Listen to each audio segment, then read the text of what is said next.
মাত্র ৫ মিনিটে চা বানাতে বানাতে এই স্ন্যাক্স আইটেমটি আপনি মেহমানকে বসিয়ে বানিয়ে নিতে পারবেন। বাহিরের লেয়ারটা একদম ক্রাঞ্চি একটা ভাব থাকবে আর ভিতরটা থাকবে একদমই সফট।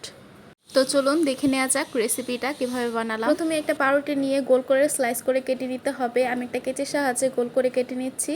তো আমাদের এভাবে সবগুলো পাউরুটি কেটে নিতে হবে। আমি সবগুলো কিন্তু এক সাইজ করে কেটে নিয়েছি কাপের সাহায্যে। তো এখন একটা পাত্রে নিয়ে নিব একটা ডিমটা ভালোভাবে ফেটিয়ে নিতে হবে। সাথে সামান্য চিনি ইউজ করবেন।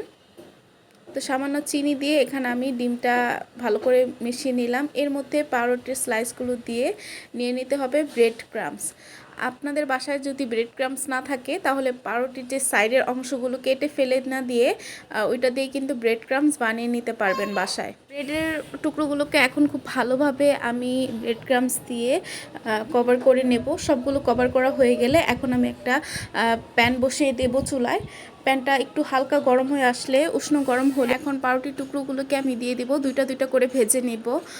এগুলোকে একটু সময় নিয়ে ভাজতে হবে যেহেতু এগুলো পাউরুটি, তাই এটা যাতে ভিতর থেকে ফুলে আমরা যাতে কাট করলে ভিতরটা একটা পকেটের মতো তৈরি হয়, তাই একটু সময় নিয়েই কিন্তু এটা আমাদের উল্টে পাল্টে ভেজে নিতে হবে।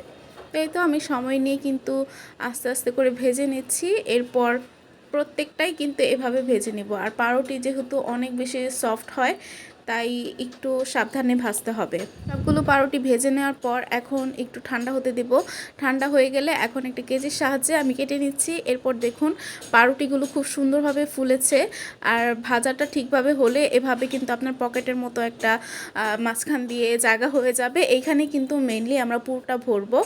তো ভাজার সময় অবশ্যই সতর্ক থাকবেন আর একটু ভালো করে ভাজতে হবে যাতে পাউরুটির ভিতরটা ফুলে, যাতে এরকম চিকেনের পুরটা কিন্তু আমি আগেই রেডি করে নিয়েছিলাম, এটা দেখাইনি। আপনাদের যদি পুরটা রেডি থাকে তাহলে কিন্তু 5 মিনিটের বেশি এটা লাগবে না একদমই।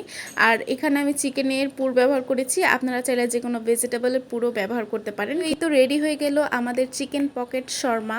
সবাই অবশ্যই বাসায় ট্রাই করবেন, ফ্রেন্ডস ফ্যামিলির সাথে রেসিপিটা শেয়ার করে দিবেন।